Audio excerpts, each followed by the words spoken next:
छोटी चिड़िया गोरी कवि के पड़ोस में रहती थी। वो कहते हैं ना कि अगर पड़ोसी बुरा मिल जाए तो सारी जिंदगी के लिए मुश्किल बन जाती है। आज की कहानी भी कुछ एक ऐसी ही बुरी पड़ोसन की है। अभी सुबह सुबह ही थी जब गोरी कवि चिड़िया का दरवाजा पीटने लग जाती है। चिड़िया दरवाजा खोलती है। गोरी बहन क्या बात है, आहिस्ता दरवाजा पीटे, मेरे बच्चे सो रहे हैं। तुम्हारे बच्चे सो रहे हैं तो मैं क्या करूं? मैं तुमसे ये कहने आई हूँ कि वो जो बड़ी शाख तुम्हारे घर के ऊपर है उसे काट दो। गोरी बहन ये शाख मेरे पेड़ पर है, आपको इस शाख से क्या तकलीफ हो रही है? मेरे घर में 12 बजे तक धूप नहीं आती, परछाई आती है उस शाख की। मेरे घर में काटती हो तो ठीक है, नहीं तो मैं कालू से कहती हूँ, वो कुल्हाड़े से काट देगा। नहीं नहीं गोरी बहन, मैं आज ही उस शाख को काट देती हूँ। फिर गोरी कव्वी वहाँ से चली जाती है। चिड़िया अपना कुल्हाड़ा लेकर वो शाख काटने लगती है तो चिड़िया की बेटी गुड़िया उससे कहती है, मम्मा अगर उस बड़ी डाल को काट देंगे तो गर्मियों के मौसम में हमारा घर बहुत गर्म हो जाया करेगा। मुझे पता है मेरी जान, मगर क्या करूं, बुरा पड़ोसी भी ना हो किसी का। वो गोरी की बच्ची रोज इस शाख को लेकर लड़ाई बना लेती है और बेटा जब तक गर्मियां आएंगी ये शाख फिर से फूट जाएगी। फिर चिड़िया उस शाख को काट देती है। लो बच्चों, गोरी खुश हो गई। चलो अब आलू लेने जाते हैं, शाम को आलू की भुजिया बनाएंगे। फिर वो सब आलू लेने चले जाते हैं। चिड़िया सारे काम बहुत अच्छे से करती। वो अपने बच्चों को हर समय अपने साथ साथ रखती थी। गोरी क्या काट दी चिड़िया ने वो शाख? काटेगी क्यों नहीं, मुझे वो अच्छे से जानती है, मुझे ना सुनना जरा भी पसंद नहीं है। मम्मा चिड़िया आंटी के घर से खुशबू किस चीज की आ रही है? लगता है कोई स्वादिष्ट चीज बना रही है चिड़िया। कालू जाओ तो चिड़िया को देख कर आओ कि चिड़िया क्या बना रही है। मैं जाता हूँ और चिड़िया से थोड़ी मांग कर लाता हूँ। फिर कालू चिड़िया के घर चला जाता है। चिड़िया बहन क्या बना रही हो? बहुत खुशबू आ रही है। कालू आज हमने आलू की भुजिया बनाई है, बहुत स्वादिष्ट बनी है। क्या मुझे भी दोगी थोड़ी सी? मैं भी तो खा कर देखूं कैसी है। किसी बर्तन में डाल दो, मैं घर जाकर खा लूंगा। फिर चिड़िया कालू को थोड़ी सी आलू की भुजिया दे देती है। कालू क्या लाए हो? आलू की भुजिया बहुत स्वादिष्ट है। पापा मुझे भी दो। पहले बता देते, अब तो मैंने खा ली है। तुम्हारे पिताजी से तो कोई खाने की चीज देखकर सब्र नहीं होता। अब जग्गू तुम जाओ, चिड़िया तुम्हें भी दे देगी। फिर जग्गू चिड़िया के घर जाता है।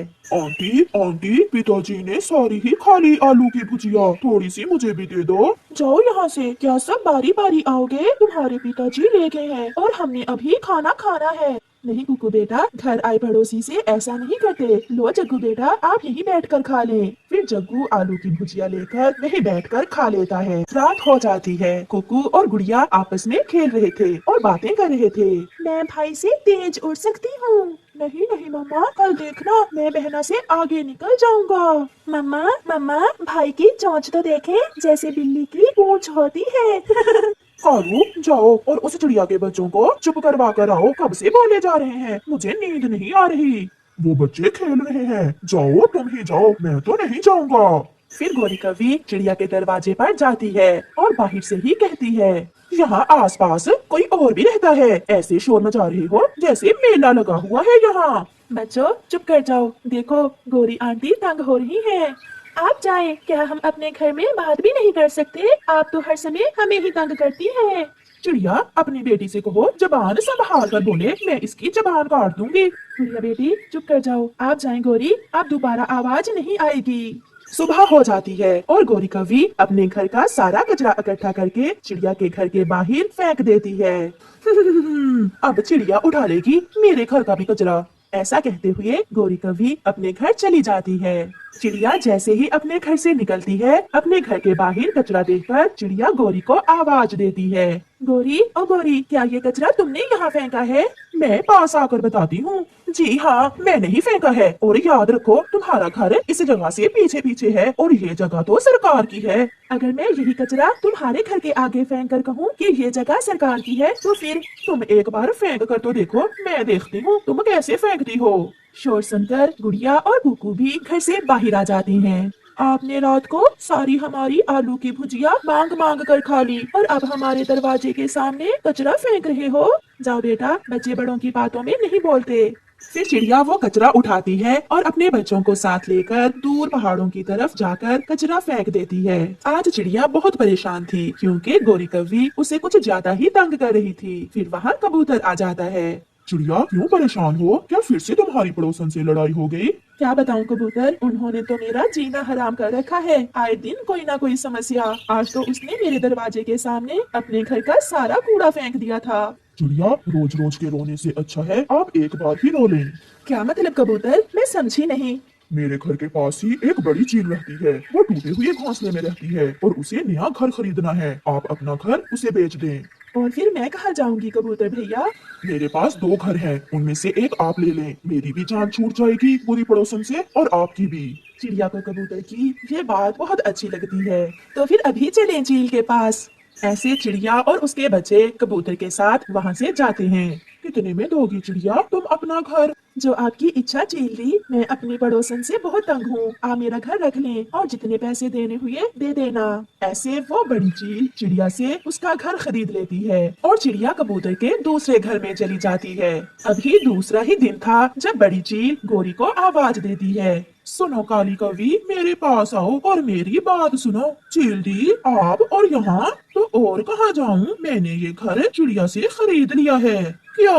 हाँ, और सुनो, ये लकीर लगा दी है मैंने। आज के बाद तुम यहाँ से नहीं गुजरोगी और मुझे जल्दी सोने की आदत है। शाम 5 बजे के बाद अगर तुम्हारे घर से कोई आवाज आई तो जान से मार दूंगी पूरे परिवार को। एक बात और।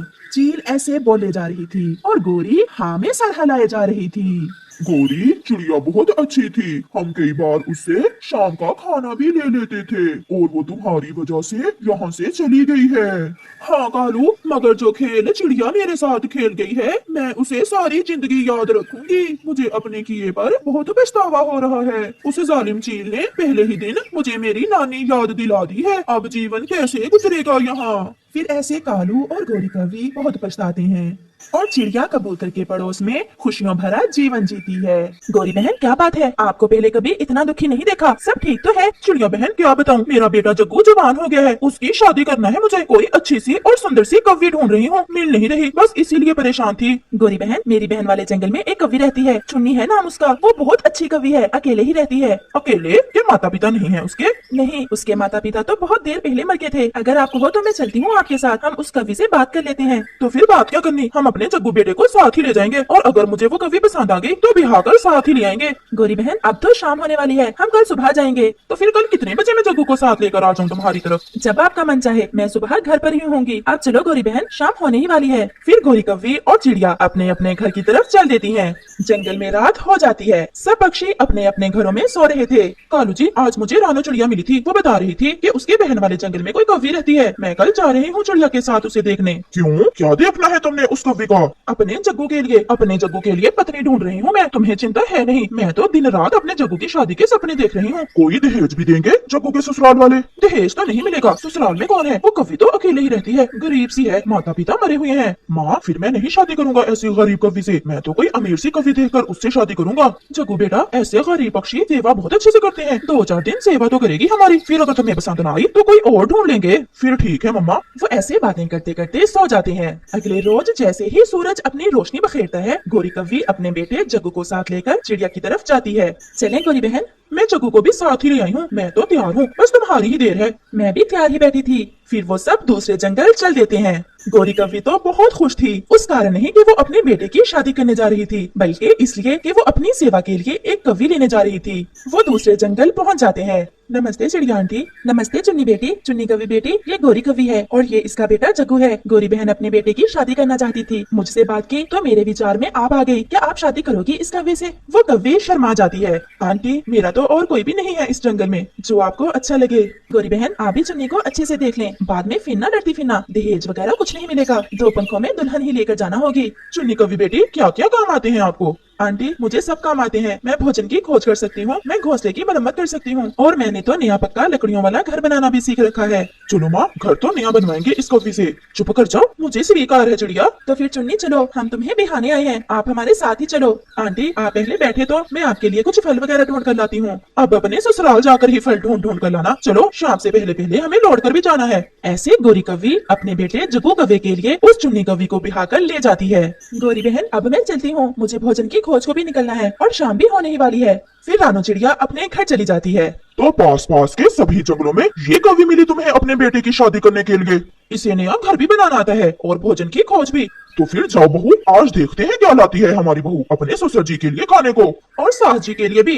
तो क्या पति जी भूखे रहेंगे? परंतु जग्गू कौवे जी, मुझे तो इस जंगल की अच्छे से जानकारी नहीं है। 1-2 दिन में मैं सब सीख जाऊंगी, फिर ही मैं जाऊंगी भोजन की खोज में। जब घर से बाहर निकलोगी तो सब सीख जाओगी। हम सब भूखे हैं, जाओ और भोजन ढूंढ कर लाओ। फिर वो कौवी वहाँ से चली जाती है। उसे तो किसी दिशा का भी नहीं पता था। वो उड़ती उड़ती नदी की दिशा में निकल जाती है और वहाँ जाकर बैठ जाती है। अब मैं उन सब के लिए भोजन कहाँ से लेकर जाऊँ? मुझे क्या पता अभी इस नए जंगल में भोजन कहाँ से मिलेगा। वो ऐसे बैठी हुई थी कि उसकी नजर नदी के पानी पर जाती है। वहाँ कुछ आम नदी के पानी में बहते हुए आ रहे थे। वो बहुत खुश होती है। चुन्नी कौवी वो आम नदी से निकाल लेती है और तुरंत वो आम लेकर वापस लौटती है। अरे जग्गू, तुम्हारी पत्नी तो कितने स्वादिष्ट और रसीले रसीले आम ढूंढ लाई है। परंतु माँ, हमें तो कभी आम मिले नहीं इस जंगल से। आप आम खाएं, पेड़ गिनने से आपको क्या काम। शाम हो जाती है और फिर रात। वो सब सो जाते हैं। चिड़िया, आपको तो अच्छे से पता है गोरी और कालू कौवे का, फिर क्यों उस छोटी कौवे की जिंदगी बर्बाद की आपने? कबूतर भैया, मुझे पता तो है कि गोरी और कालू उसे बहुत तंग करेंगे, परंतु आप देख लेना, वो कौवी अपने प्यार और बुद्धि से सब संभाल लेगी। भला ऐसे पक्षियों के साथ कौन रह सकता है?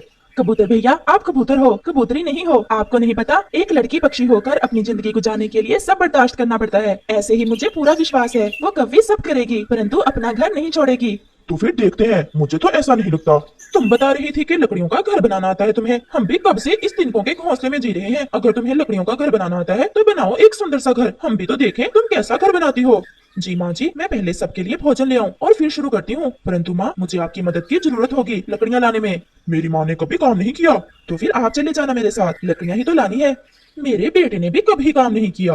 पिताजी, आपने भी काम नहीं किया होगा कभी। मैं सब कर लूंगी, मैं अकेले ही लकड़ियाँ ले आऊंगी। फिर वो कौवी वहाँ से चली जाती है। बहुत अजीब सी कौवी है, लड़ाई का तो मौका बनने ही नहीं देती। जो भी कहते हैं सब कर लेती है। माँ, मुझे तो ये एक अच्छी और सच्ची कौवी लगती है। अगर ये दहेज नहीं लाई तो क्या हुआ, बुद्धिमत्ता तो है इसके पास। फिर वो कौवी पहले भोजन लेकर आती है। वो भोजन सबको देकर फिर से चली जाती है और फिर घर बनाने का सामान इकट्ठा करती है। वो सूखा घास लाती है, कुछ लकड़ियाँ लाती है और फिर कुछ तिनके। ऐसे ही शाम भी हो जाती है और वो कौवी एक सुंदर सा घर बना लेती है। रानो चिड़िया भी उड़ती उड़ती वहाँ आ जाती है। चुन्नी बेटी, कैसे लगे आपको अपने ससुराल वाले? सब ठीक है? आंटी, सब ठीक है। माँ जी मेरा बहुत ध्यान रखती हैं, मुझे अच्छे अच्छे भोजन देती हैं और पति जी तो मुझे बहुत खुश रखते हैं। गोरी कौवी बैठी ये सब सुन रही थी और फिर गोरी कौवी रोने लग जाती है। चिड़िया, आपने तो मुझे बहू नहीं कोई देवी ढूंढ कर ला दी है। आज मैं मान गई कि सास कैसी भी हो, बहू अपने प्यार और बुद्धिमत्ता से सबके दिल जीत सकती है। चुन्नी मेरी बेटी, आप बहुत अच्छी हो। कल से हम सब मिलकर भोजन लेने जाएंगे और सब काम मिलकर करेंगे। मेरी माँ नहीं थी, मुझे माँ मिल गई और मुझे क्या चाहिए इस जीवन में। फिर वो सब बहुत प्यार से खुशी खुशी अपनी जिंदगी गुजारते हैं।